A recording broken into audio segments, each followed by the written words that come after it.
This counseling video is for a class. It's not a real life counseling session.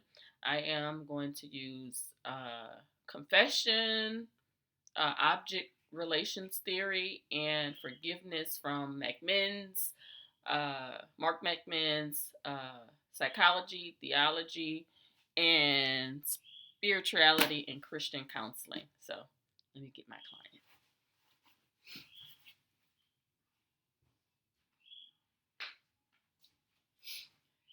Hi there. How you doing? Oh, pretty good. Come on in. Thank you. Glad you could be with me today. Okay, thank you. Glad to be here. Okay. So, tell me what brings you by? I came to talk about what's been bothering, what's going on with me. Definitely, I've been worry a lot, and I definitely don't know how to ask for help. And I think that sometimes it takes its toll. I cannot sleep, but sometimes I feel overwhelmed. That's probably why I'm here. Okay. Okay. A little worrying and anxiety sounds like it. Mm-hmm. Pressures of the world. Okay. Um. So tell me what you expect to get from today's counseling session. Uh, I expect to get like maybe a different perspective how to see it. Another another way of looking how to let you know it's nothing wrong or it's okay. Mm-hmm. That it's pretty much is it normal or just looking for different ways for a different perspective where I can might implement that can help me to do better with it. Okay. So you want to know, um, is what you're experiencing normal? And you also want to gain some coping skills on how to work with it, Right. deal with it. Okay. So help me understand a little bit more about why you're here, as far as what's going on that's so overwhelming. Anyway, I worry because sometimes I need help and I don't know how to ask for help, and in return, it creates like a burden. Like it's a lot of weight, a lot of pressure. You know, whether it's work, it's home, just really have so many responsibilities, and you can easily ask for help, but you just how you was raised, you just learn how to work and just get it done instead of just seeking help. And sometimes seeking help can be a sign of weakness, and you always want to portray our being of strength. Okay. And then when you say you're overwhelmed, can you tell me a little bit more about that? What's overwhelming for you? The overwhelming is work. I have I'm a leadership position. I have some issues going on with my staff where they're unable to fulfill their duties, so I have to take dual roles. And it's just tough because you have a family at home, and then we have the situation going on in the country, and everybody's been adjusting, so you have to like adjustment 3 times more.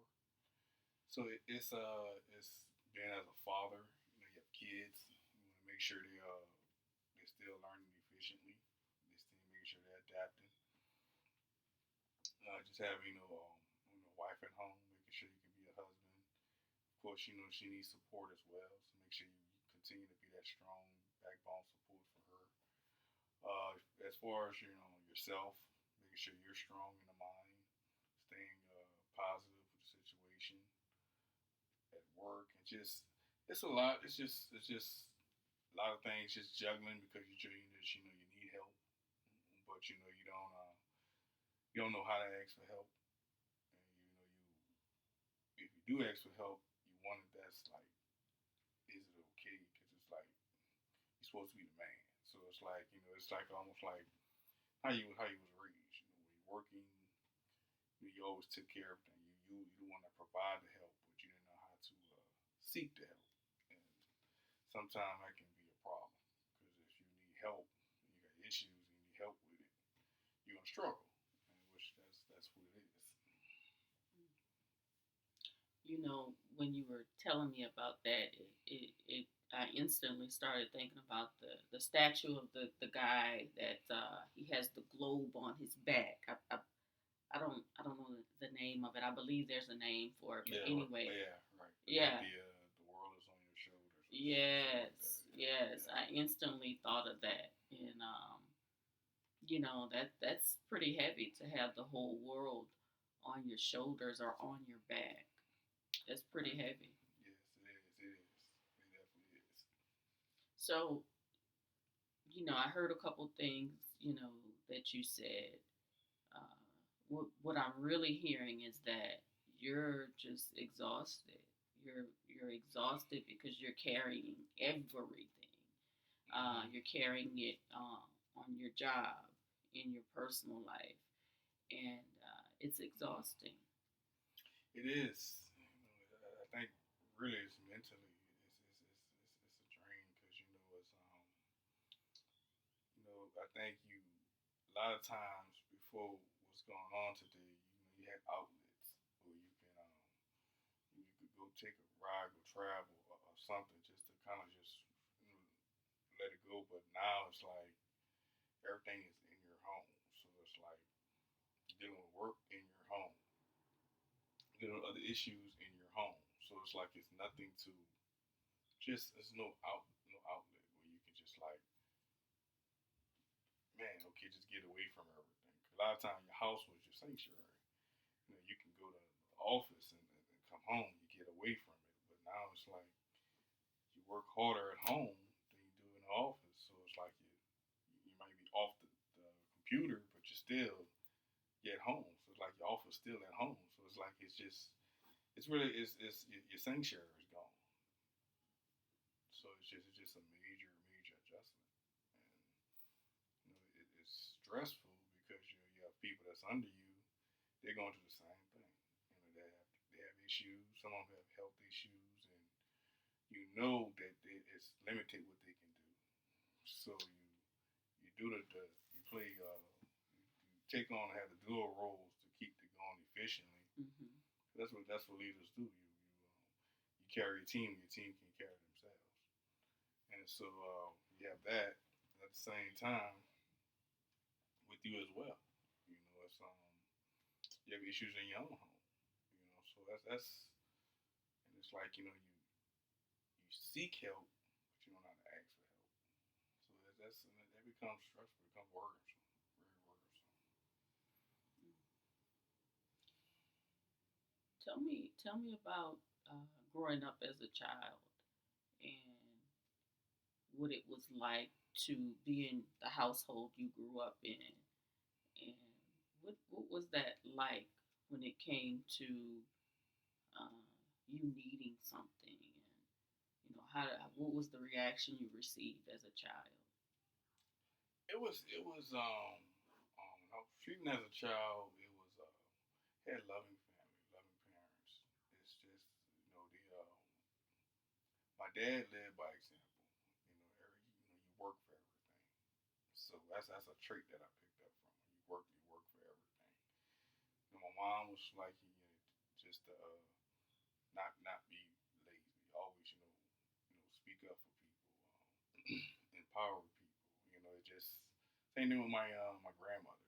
They always taught us to empower people and free people how you want to be treated. That was a major foundation in our household, whether from my grandparents, from my mom and my dad. Treat people how you want to be treated. And a lot of time it's when it's growing up, I had to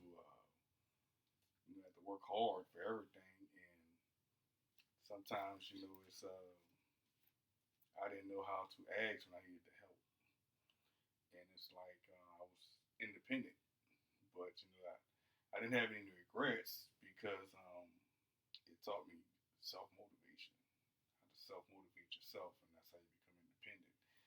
And but sometimes I struggle in other areas where seeking for help because it could be something where I need help in, but I didn't know how to ask. It was an issue, and to this day, I still have people, my family, that call me want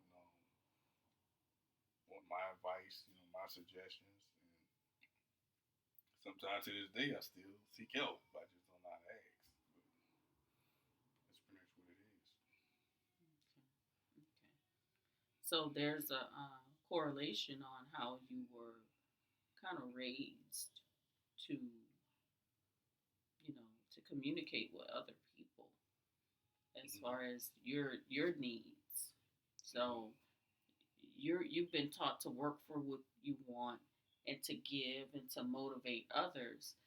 Uh, Yet and still, it's kind of lacking in the area of you receiving help and support from those around you. Yeah. Sometimes I wonder if I'm doing the right thing. Is it okay?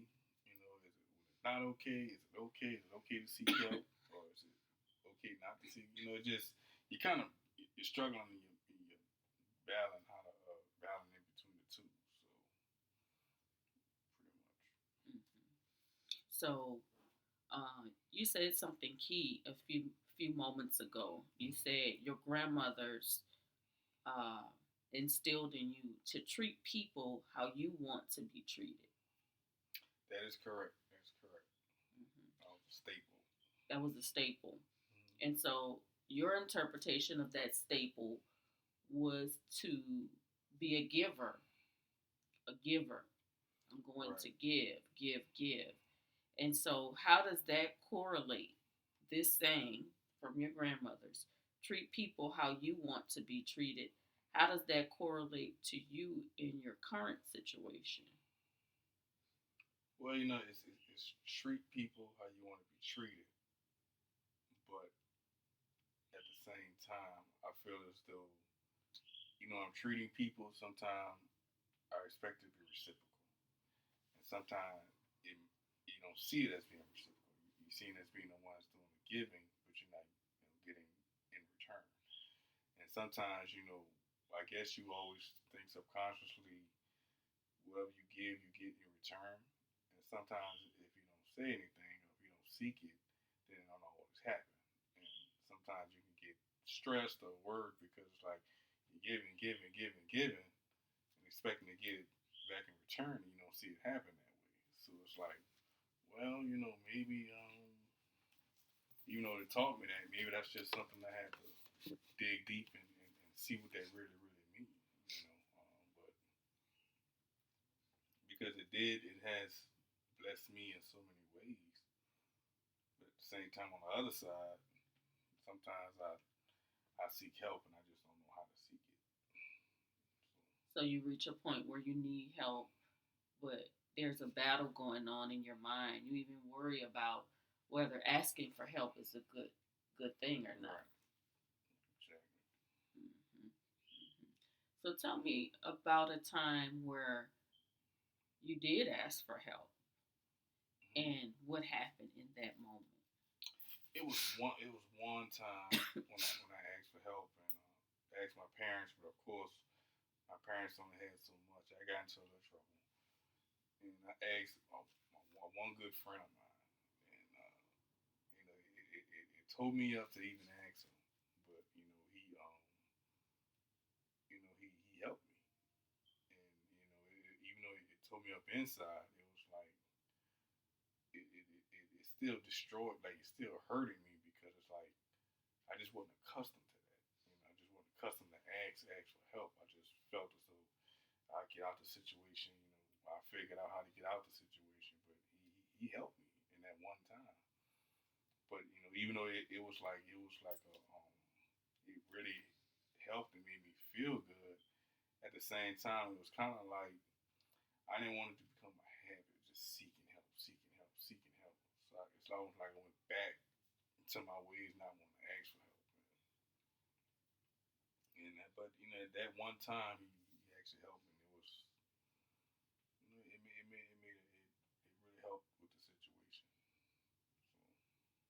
So that was actually an example of what your grandmother taught you when she said, "Treat people how you want to be treated." So right, And so, even though you haven't made it a habit to just receive stuff from people all the time, You're the you continue to be the giver, the giver, the Yeah. giver, Right. and Right. not knowing how to receive. Tell me how that affects you spiritually.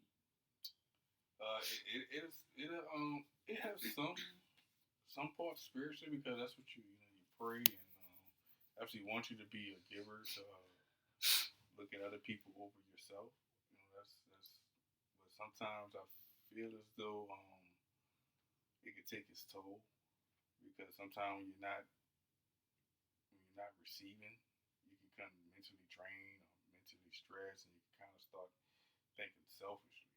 And sometimes it's not there's nothing wrong with thinking selfish of yourself, but it's just how you do it.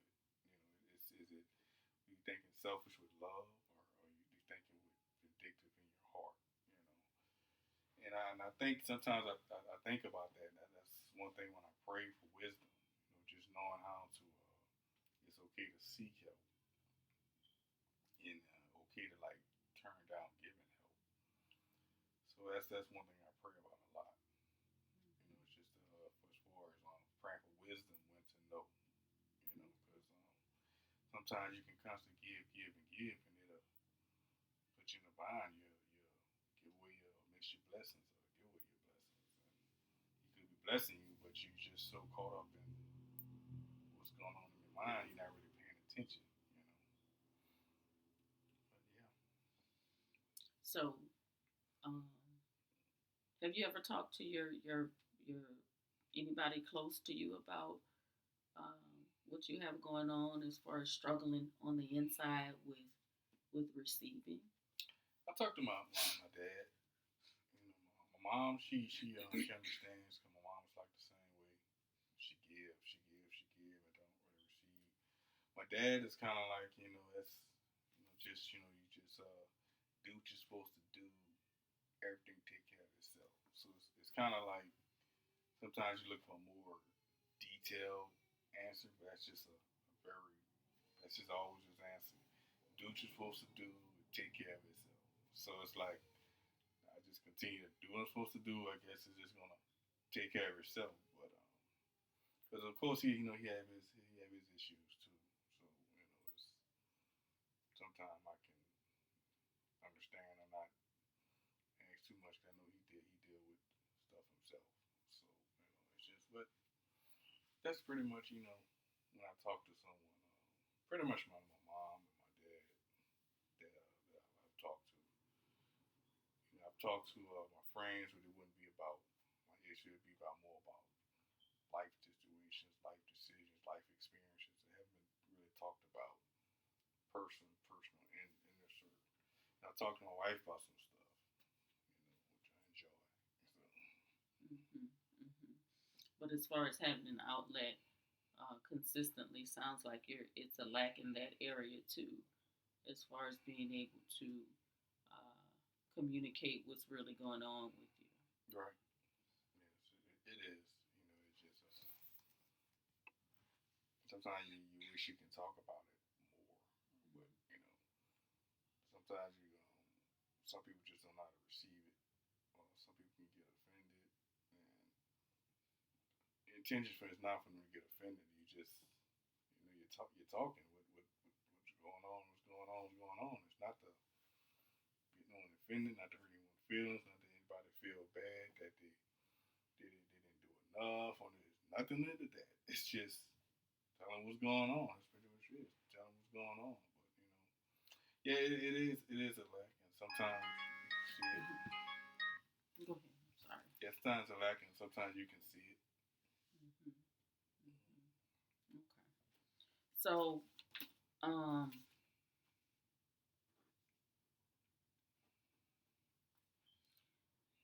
you know, the fact that you're here today Hmm. and you're willing to discuss what's going on with you is a step in the right direction as far as you learning how to eventually talk to a key person in your life about what's going on with you. So this counseling session is a step in the right direction. I'll tell you that. And so As far as your next session, um, from today until the next session, uh, I will encourage you to go ahead and at least talk to one person, identify one person with close to you that you can kind of open up about what's going on, and it doesn't have to be everything. It could be one small thing, or it could be a few things, and then uh, tell me how that works out, and then when you come back next time, we'll discuss that. Okay. Okay. Okay. Okay. So, anything you gathered before we end the session? Anything you learned or gathered or found out about yourself in today's session? Any takeaways? Yes. I've learned that I'm lacking in personal, personal discussion with myself, like outlet. And that's what I'm lacking in. And as I was talking, I kind of like, yeah, I don't have really a outlet where I can talk and what's going on with me. It's just I'm always someone calling me with it, what's going on with them, and I'm not really telling what's going on with me. So it's like, wow, I didn't even think of that. I said, yeah, I think I do. I don't have a outlet. So that's one of the major things I took away from it. Okay. Okay. Well, thank you, and I'll see you next time. Okay. Thank you. All right.